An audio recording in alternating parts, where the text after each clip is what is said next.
Hello everyone, welcome to my YouTube channel.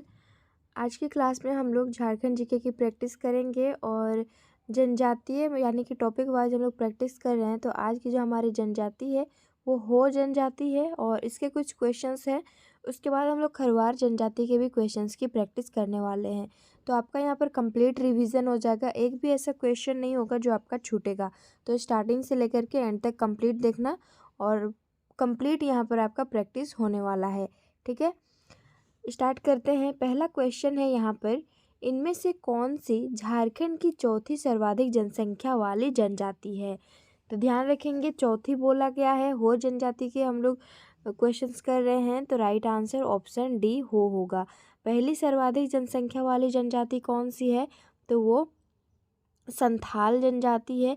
Second कौन सी है, तो ये उरांव जनजाति है। और थर्ड सबसे अधिक जनसंख्या वाली जनजाति कौन सी है, तो वो मुंडा जनजाति है।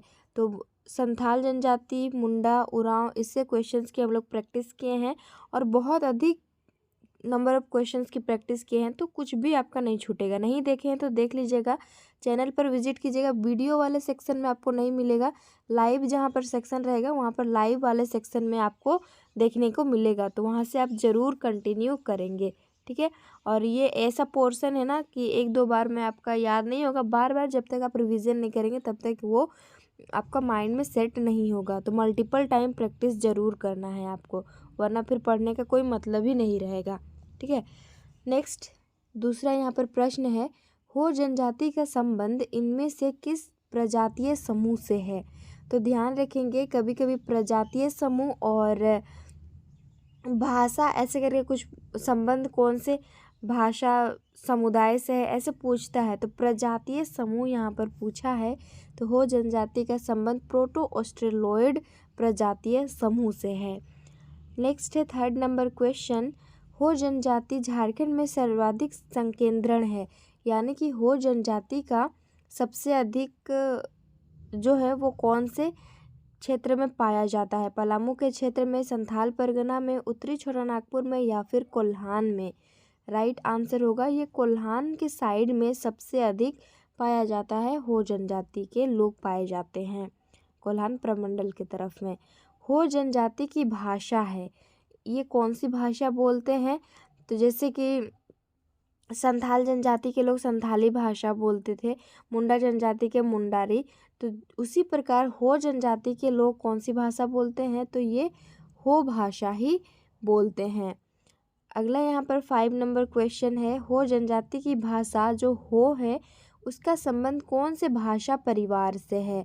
तो देखो भाषा परिवार और प्रजातीय समूह में वो डिफरेंट है, अलग अलग है ना। तो राइट आंसर क्या होगा इसका, तो हो जनजाति के लोग जो हैं ना ये मुंडारी भाषा बोलते हैं, यानी कि ऑस्ट्रो एशियाटिक भाषा परिवार से इनका संबंध है। तो हो जनजाति और मुंडा जो जनजाति है ना वो लगभग सेम ही है। तो इसका राइट आंसर ऑप्शन बी होगा। क्वेश्चन नंबर 6 है, इनमें से कौन सी हो भाषा की लिपि है। तो जैसे संथाल रिवीजन होगा इसलिए मैं आपको बता रही हूँ पहले का रिलेट करके। स्क्रिप्ट कौन सी है हो भाषा की, तो ये बारांग चीती, शायद मैं प्रोनाउंस सही से नहीं कर पा रही हूँ, लेकिन ये ऑप्शन सी जो है राइट आंसर होगा, यानी कि हो भाषा की ये लिपि है। संथाली भाषा की लिपि कौन सी है, तो ये ओल्ची की लिपि है। और लोको बोद्रा के द्वारा बारांग चीती जो लिपि है इसका विकास किया गया था। प्रोनाउंस में भी मैं नहीं कर पा रही हूँ, है ना, तो ये आप देख लेंगे, एक दो बार लिखेंगे, कमेंट सेक्शन में भी आप लिख सकते हैं आंसर। बारांग चीती लिपि का विकास इनमें से किस व्यक्ति द्वारा किया गया। तो मैं अभी जस्ट आपको बताई वो लोको बोद्रा के द्वारा किया गया और रघुनाथ मुर्मू के द्वारा ओल्ची की लिपि का आविष्कार किया गया है। नेक्स्ट है 8 नंबर क्वेश्चन है, हो जनजाति के संबंध में निम्न में से कौन सा कथन असत्य है, फॉल्स स्टेटमेंट इनमें से कौन सा है। तो हो समाज पूर्व में मातृसत्तात्मक था जो अब पितृसत्तात्मक हो गया है, जो कि ये सही स्टेटमेंट है। नेक्स्ट ऑप्शन बी है, हो समाज पूर्व में पितृसत्तात्मक था जो अब मातृसत्तात्मक हो गया है। और हो जनजाति में समगोत्रीय विवाह वर्जित है। और थर्ड है जो कि हो जनजाति में बहु विवाह की प्रथा प्रचलित है। तो यहाँ पे फॉल्स वाला कौन सा है, तो ये ऑप्शन बी। पहले ये मातृसत्तात्मक था लेकिन अभी प्रेजेंट में ये कैसा है, तो ये पितृसत्तात्मक हो गया है। तो ये गलत दिया हुआ है, ऑप्शन बी। नेक्स्ट है हो जनजाति में इनमें से किसके साथ विवाह को प्राथमिकता दी जाती है। तो ऑप्शन क्या दिया हुआ है, ममेरे भाई या बहन, मौसेरे भाई या बहन, चचेरे, या फिर इनमें से कोई नहीं। तो ये जो जनजाति है इसमें ममेरे भाई या बहन के साथ विवाह को प्रायोरिटी दी जाती है, यानी कि कर सकते हैं शादी। नेक्स्ट है 10 नंबर क्वेश्चन, हो जनजाति में निम्न में से किस विवाह को सर्वश्रेष्ठ माना जाता है, इनमें से कौन सा विवाह। तो ये ऑप्शन बी राइट होगा, आंधी विवाह। अगला यहाँ पर क्वेश्चन है, हो जनजाति में विभिन्न रूपों को उनकी विशेषताओं के साथ मिलान करें। तो यहाँ पर हमें मिलान करना है। तो ऑप्शन क्या है, राजी खुशी विवाह। इसका मैचिंग किससे होगा, राजी खुशी, यानी कि वर और वधू जो लड़का और लड़की होगा उसकी इच्छा से ही वहाँ पर विवाह, यानी कि लव मैरिज आप कह सकते हैं। आंधी विवाह में क्या होता है, वर द्वारा किसी परिचित के माध्यम से, जो परिचित के माध्यम से वो अगुआ उसे कहते हैं, तो उसके माध्यम से कन्या के घर स्वयं विवाह का प्रस्ताव ले जाना, इसे आंधी विवाह कहते हैं। और ये सर्वश्रेष्ठ विवाह यानी कि सबसे प्रचलित विवाह भी आंधी विवाह को ही माना गया है हो जनजाति में। आदेर विवाह या फिर आंदेर विवाह, इसमें क्या होता है, वधू द्वारा विवाह होने तक बालात वर के घर रहना। और औपोर्तिपी विवाह में क्या होता है, वर द्वारा कन्या का हरण करके विवाह, तो ये भी होता है। मैचिंग यहाँ पर कैसा होगा, तो सेम सही मैचिंग किया गया है, इसका जैसे दिया हुआ उसी तरह से है। तो 1 2 3 4 हमारा राइट आंसर होगा। हो जनजाति में हिंदू बहुल गांवों में इनमें से कौन सा विवाह सर्वाधिक प्रचलित है। तो कौन सा विवाह इसमें चलता है, तो दिक्कू आंधी विवाह चलता है। नेक्स्ट है, हो जनजाति में सामाजिक व्यवस्था से संबंधित निम्न नामकरण में से कौन सा मिलान गलत है। गलत मिलान को हमें बताना है। युवागृह को इसमें गीति ओड़ा कहा जाता है, बिल्कुल सही दिया हुआ है। और वधु मूल्य को पौन, और उपरोक्त दोनों मिलान सही हैं। तो राइट आंसर क्या होगा इसका, तो इनमें से कोई भी मिलान गलत नहीं है, तो उपरोक्त दोनों मिलान क्या है यहाँ पर सही है। 14 नंबर क्वेश्चन है, हो जनजाति के संबंध में इनमें से कौन सा कथन सत्य नहीं है। सत्य कथन कौन सा नहीं है। हो जनजाति की पारंपरिक शासन प्रणाली में लघु प्रजातंत्र की झलक मिलती है। ऑप्शन बी है, हो जनजाति की महिलाओं को हल व तीर धनुष छूना वर्जित है, ये भी सही दिया हुआ है यहाँ पर। उपरोक्त दोनों कथन सत्य हैं। ऑप्शन सी राइट आंसर होगा। ऑप्शन फर्स्ट और ऑप्शन ए और बी दोनों ही करेक्ट स्टेटमेंट हैं। हो जनजाति में प्रचलित पेय पदार्थ को क्या कहा जाता है। तो पेय पदार्थ को इसमें क्या कहते हैं, तो ये इली कहा जाता है। और ये इली जो है ना, ये देवी देवता पर चढ़ाने के लिए भी यूज़ करते हैं। अगला यहाँ पर क्वेश्चन है, हो जनजाति के अधिकांश पर्व का संबंध है। तो अधिकांश पर्व का संबंध इनमें से किससे है, तो ये कृषि से है। यहाँ पर मैं एक्सप्लेन इसलिए नहीं कर रही हूँ, बस क्वेश्चन रीड करके आपको आंसर इसलिए बता रही हूँ क्योंकि हर एक क्वेश्चन यहाँ पर दिया ही हुआ है। तो यहाँ एक क्वेश्चन में ही दूसरा क्वेश्चन बता दूंगी, तो ऐसे में टाइम भी बहुत ज़्यादा लगेगा, तो एक भी आपका नहीं छूटेगा, ये गारंटी है। आप एक बार क्लास करो, उसके बाद आप एनालिसिस ज़रूर से करेंगे। नेक्स्ट है, हो जनजाति में भूमि को कितने श्रेणियों में विभाजित किया गया है। यानी कि जो भूमि है उसको कितने भागों में बांटा गया है, तो ये 3। कौन कौन से, पहले तो ये बेड़ो होगा, आगे आएगा तो एक्सप्लेन करेंगे, फिर भी मैं यहाँ पर बता देती हूँ। बेड़ो, फिर यहाँ पर वादी या फिर बादी होगा, उसके बाद ये गोड़ा होता है। ठीक है, तो ये 3 प्रकार के जो भूमि है इनको बांटा गया है हो जनजाति में। हो जनजाति की भूमि श्रेणियों के संबंध में इनमें से कौन सा मिलान सही है। बेड़ो जो है उसमें निम्न व उपजाऊ भूमि को बेड़ो कहते हैं।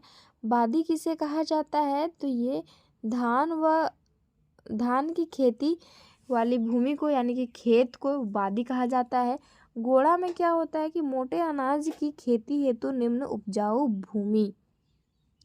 तो ये तीनों मिलान क्या है यहाँ पर सही है। गोड़ा जिसमें मतलब पानी का जमाव नहीं होता है, जिसमें हम लोग तिलहन वाला जो फसल है उसको उगा सकते हैं। और वादी में क्या है, यहाँ पर धान वगैरह जहाँ पर पानी जम सके, तो यहाँ पर धान वगैरह उगाते हैं, धान गेहूँ। और बेड़ों का तो मुझे पता नहीं है, लेकिन ये भी एक इसमें भी बांटा गया है। हो जनजाति का सर्व प्रमुख देवता कौन है? सिंहबोंगा, ओकाबोंगा, ठाकुर या फिर धर्मेश। 19 का राइट आंसर हमारा होगा ऑप्शन फर्स्ट, जो कि है सिंहबोंगा। हो जनजाति के देवी देवताओं के संबंध में इनमें से कौन सा मिलान सही है? तो पागुई बोंगा जो है ना, ये ग्राम देवता को ही कहा जाता है, राइट है। ओटी बोड़म बोड़म पृथ्वी देवता को कहा जाता है। मारांग बुरु पहाड़ देवता को कहा जाता है। यानी कि उपरोक्त जितने भी दिए गए मिलान है, मैचिंग जो है, ये तीनों ही करेक्ट है। हो जनजाति के वर्षा देवता को किस नाम से जाना जाता है? तो वर्षा वाले देवता को किस नाम से जानते हैं? ये देसावली बोंगा के नाम से जाना जाता है। हो जनजाति के घर में किस स्थान पर पूर्वजों का पवित्र स्थान होता है? वो जगह, वो प्लेस कौन सा है? तो ये रसोई घर के कोने में। और इसे क्या कहते हैं, ये आगे आएगा क्वेश्चन। हो जनजाति के रसोई घर के कोने में पूर्वजों का पवित्र स्थान होता है, जिसे क्या कहा जाता है? राइट आंसर होगा यहाँ पर अधिक कहा जाता है। और एक यहाँ पर आप लोग लिख लीजिएगा कि हो जनजाति के जो ग्राम प्रधान होते हैं ना, उसे क्या कहते हैं? तो ग्राम प्रधान को मुंडा कहा जाता है। अगला यहाँ पर क्वेश्चन है, हो जनजाति के धार्मिक अनुष्ठान संपादित करने वाले पुरोहित को क्या कहा जाता है? तो पुरोहित को क्या कहते हैं? ऑप्शन सी होगा, द्यूरी कहा जाता है। नेक्स्ट और लास्ट क्वेश्चन है, हो जनजाति के संबंध में इनमें से कौन सा कथन सत्य नहीं है? हो जनजाति में शवों को केवल दफनाने की प्रथा है। हो जनजाति में शवों को जलाने तथा दोनों की प्रथा है। और हो जनजाति में लोग भूत प्रेत जादू टोना आदि में विश्वास करते हैं, या फिर उपरोक्त सभी कथन सत्य हैं। तो कौन सा सत्य नहीं है? ऑप्शन फर्स्ट सत्य नहीं है। शवों को केवल दफनाया नहीं जाता है, यहाँ पर जलाया भी जाता है। तो हो जनजाति के 25 क्वेश्चंस थे, कंप्लीट हो गए। और एक बार आप प्रैक्टिस कर लिए होंगे तो आपका बिल्कुल भी नहीं छूटेगा। नेक्स्ट यहाँ पर आंसर की के साथ मैं PDF प्रोवाइड कर दूंगी। टेलीग्राम चैनल डिलीट हो गया है मेरे फ़ोन से, ठीक है, मुझे गुस्सा आ गया था तो मैं डिलीट कर दी।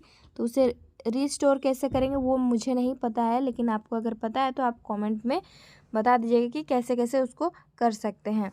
और उसमें शायद मैं किसी एक को एडमिन बनाई हूँ, तो उसके पास वो चैनल हो सकता है। अब हम लोग यहाँ पर खरवार जनजाति से क्वेश्चंस की प्रैक्टिस करेंगे, और इसमें ज़्यादा क्वेश्चंस हैं नहीं, तो थोड़ा सा टाइम लगेगा, और 7 से 8 मिनट का टाइम लगेगा, ठीक है। तो इसका पहला क्वेश्चन जो है, इनमें से कौन सी जनजाति झारखंड में 5वीं सर्वाधिक जनसंख्या वाली जनजाति है? तो आप सभी को पता ही होगा, यहाँ पर 32 जनजाति है और एक प्रस्तावित है जो कि पुरान जनजाति है। तो 32 में से पहली तो कौन सी जनजाति हुई? ये संथाल जनजाति। दूसरी यहाँ पर उरांव जनजाति, तीसरी मुंडा जनजाति, चौथी अभी जस्ट हमने पढ़ा हो जनजाति, और 5वीं कौन सी? ये खरवार जनजाति है। तो ये सीक्वेंस आगे से आप याद रखेंगे, और लास्ट वाले भी 2-3 हम लोग देख लेंगे। 32वीं नंबर, 31वीं, 30वीं, 29वीं, ये सब देखेंगे। ओके,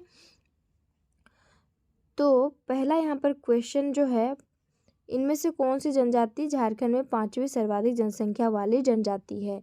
करेक्ट आंसर हमारा होगा ऑप्शन सी, जो कि खरवार जनजाति है। खरवार जनजाति का संकेंद्रण झारखंड में किस प्रमंडल में है? कौन से प्रमंडल में सबसे अधिक पाए जाते हैं?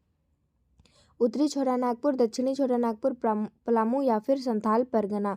तो ये पलामू प्रमंडल की ओर सबसे ज़्यादा पाए जाते हैं, ठीक है। और इसके अलावा हजारीबाग में भी आपको देखने को मिलेगा, फिर चतरा में भी ये जो जनजाति है देखने को मिलेगा, फिर रांची लातेहार में, मतलब ये फैली हुई है, ठीक है। लेकिन अगर इस तरह से पूछे कि सर्वाधिक सबसे ज़्यादा कौन से प्रमंडल में पाया जाता है, तो ये पलामू प्रमंडल में पाया जाता है। खरवार जनजाति के बारे में निम्न में से कौन सा कथन असत्य है? कौन सा असत्य दिया हुआ है यहाँ पर? तो पहला में क्या है कि खेरीझार से आने के कारण इनका नामकरण जो है ये खेरवार हुआ है। ऑप्शन बी में है कि पलामू तथा लातेहार जिला में इस जनजाति को 18 हजारी भी कहा जाता है। तो ये भी क्वेश्चन पूछता है कि इनमें से कौन सी जनजाति को 18 हजारी के नाम से भी जाना जाता है, तो वो कौन सी जनजाति होगी? ये खरवार जनजाति। ठीक है, पलामू लातेहार ये कौन से प्रमंडल में है? तो पलामू प्रमंडल के अंतर्गत ही आते हैं, तो यहाँ पर इसे इस नाम से जाना जाता है। ऑप्शन सी में क्या है कि इस जनजाति का परिवार मातृसत्तात्मक होता है। डी में क्या है, इस जनजाति में युवागृह जैसे कोई भी संस्था नहीं पाई जाती है। फॉल्स स्टेटमेंट हमारा जो है ये ऑप्शन सी है, मातृसत्तात्मक नहीं, ये पितृसत्तात्मक ही होता है। और जैसे कि उरांव जनजाति में जो युवागृह था उसे उरांव में धुमकुड़िया और संथाल में घोटुल, फिर मुंडा में इसको गीती ओड़ा, हो में भी गीती ओड़ा। तो उस तरह का जो युवागृह है ना, इस जनजाति में, खरवार जनजाति में नहीं होता है। युवागृह किसे कहते हैं? जहाँ ऐसा जगह जहाँ पर लड़का और लड़कियों को अपने रीति रिवाज और परंपराओं की यहाँ पर प्रशिक्षण यानी कि ट्रेनिंग दिया जाता है, उसे ही युवागृह कहते हैं। ठीक है, क्लियर हो गया? आगे बढ़ते हैं। 4th नंबर यहाँ पर क्वेश्चन है, खरवार जनजाति स्वयं को इनमें से किसका वंशज मानती है? राजा हरिश्चंद्र रोहिताश्व और राजा भरत चंद्रगुप्त मौर्य। राइट आंसर होगा ऑप्शन बी। नेक्स्ट है, खरवार जनजाति के संबंध में इनमें से कौन सा कथन सत्य है? यह एक बहादुर लड़ाकू जनजाति है, ये भी सही है। इस जनजाति के लोगों के सत्य बोलने के कारण विशेष प्रसिद्धि प्राप्त है और ये सच बोलने के लिए भी इस जनजाति को जाना जाता है। और यह जनजाति सत्य हेतु अपना सब कुछ बलिदान करने के लिए फेमस है। ऑप्शन डी यहाँ पर करेक्ट होगा, सभी कथन सत्य हैं। नेक्स्ट क्वेश्चन है, हाल ही में इनमें से किस समुदाय को खरवार जनजाति की सूची में शामिल किया गया है? 6 का करेक्ट आंसर होगा यहाँ पर खैरी जो जनजाति है, खैरी को खरवार जनजाति में शामिल किया गया है। खरवार जनजाति की भाषा खेरवारी का संबंध इनमें से किस भाषा परिवार से है? तो राइट आंसर होगा हमारा 7 का ऑप्शन बी, ऑस्ट्रो एशियाटिक भाषा परिवार से है। और अगर प्रजाति समूह की बात करें कि ये जो खरवार जनजाति है ये कौन से प्रजाति समूह से अपना संबंध रखती है, इनका संबंध है, तो द्रविड़ प्रजाति समूह से इसका संबंध है। सेंडर के अनुसार खरवार जनजाति कितनी प्रमुख उपजातियों में विभाजित है? तो ये सेंडर के अनुसार पूछा है, राइट आंसर होगा ये 6 प्रमुख उपजातियों में इसे विभाजित किया गया है। खरवार जनजाति के संबंध में इन शब्दों पर विचार करें। मंझिया, गंजू, पातबंदी, दुआसरी, खेरी, भोक्ता, ये क्या है? 6 दिया हुआ है, तो खरवार जनजाति के वस्त्र हैं, त्योहार है, भोजन या फिर उपजाति। तो ये सेंडर के अनुसार उन्होंने खरवार जनजाति को 6 उपजातियों में यानी कि उपजातियों में बांटा है। तो ये 6 उपजातियां हैं। नाम यहाँ पर स्क्रीनशॉट ले सकते हैं, मंझिया, गंजू, पातबंदी, दुआसरी, खेरी और भोक्ता। क्वेश्चन नंबर 10 है, खरवारों में सामाजिक स्तर पर निर्धारण इनमें से किसके आधार पर किया जाता है? तो किसके आधार पर सामाजिक स्तर का निर्धारण करते हैं? तो भू संपदा के आधार पर। खरवार जनजाति के बारे में इनमें से कौन सा कथन असत्य है? इस जनजाति में बाल विवाह वर्जित है। बी है, खरवार जनजाति का प्रमुख जो पेशा है वो कृषि कार्य है। ऑप्शन सी है, खरवार जनजाति में विधवा पुनर्विवाह को सगाई कहा जाता है। और उपरोक्त और क्या है ऑप्शन डी में खरवार जनजाति के ग्राम पंचायत को बैठकी कहा जाता है। क्वेश्चन नंबर क्या है? ये 11 है। राइट आंसर ऑप्शन फर्स्ट होगा ये। नेक्स्ट है, खरवार जनजाति में भोजन के विभिन्न नामों के संबंध में कौन सा मिलान सही नहीं है? तो भोजन यहाँ पर जैसे सुबह का भोजन को अलग बोला जाता है और दोपहर का अलग, रात का अलग, तो उसे क्या कहते हैं? सुबह का जो खाना होता है उसे लुकमा कहा जाता है, दोपहर का खाना कलेबा कहा जाता है, रात का खाना बियारी कहा जाता है। जैसे ब्रेकफास्ट हम लोग बोलते हैं तो वो बेस्ट हो जाता है कि मॉर्निंग का जो नाश्ता होता है उसे कहते हैं लंच, जैसे हम लोग बोलते हैं तो उसी प्रकार यहाँ पर दोपहर का लंच बोलते हैं तो क्या हो जाता है अंडरस्टूड कि हम लोग को दिन का खाना खाना। जस्ट आप यहाँ पर कलेबा बोलेंगे तो ये दोपहर का खाना, वो अंडरस्टूड हो जाएगा। रात का खाना को हम लोग क्या डिनर बोलते हैं, मतलब इंग्लिश में डिनर बोला जाता है, तो उसी तरह बियारी बोलने से वो पता लग जाएगा। तो ये मिलान सही नहीं है, तो तीनों ही जो मिलान है ये करेक्ट हैं। खरवार जनजाति का परंपरागत पेशा था, परंपरागत पेशा इनमें से क्या है, यानी कि क्या था? तो ये खैर वृक्ष से कत्था बनाना इनका परंपरागत पेशा था। खरवार जनजाति के प्रमुख देवता को क्या कहा जाता है? तो ये सिंह बोंगा कहा जाता है। खरवार जनजाति का धार्मिक प्रधान क्या कहलाता है? धार्मिक प्रधान को इसमें से हम लोग क्या कहते हैं? तो पाहन या फिर बैगा यहाँ पर कहा जाता है। ग्राम प्रधान को मुंडा कहते हैं। खरवार जनजाति में इनमें से किसकी सहायता से बलि चढ़ाई जाती है? जो बलि चढ़ाया जाता है वो किसके द्वारा चढ़ाया जाता है? राइट आंसर यहाँ पर होगा ऑप्शन सी, जो पाहन है। और पाहन क्या है? ये धार्मिक प्रधान को पाहन कहते हैं। घोर संकट या बीमारी के समय खरवार जनजाति के लोग इनमें से किसकी सहायता लेते हैं?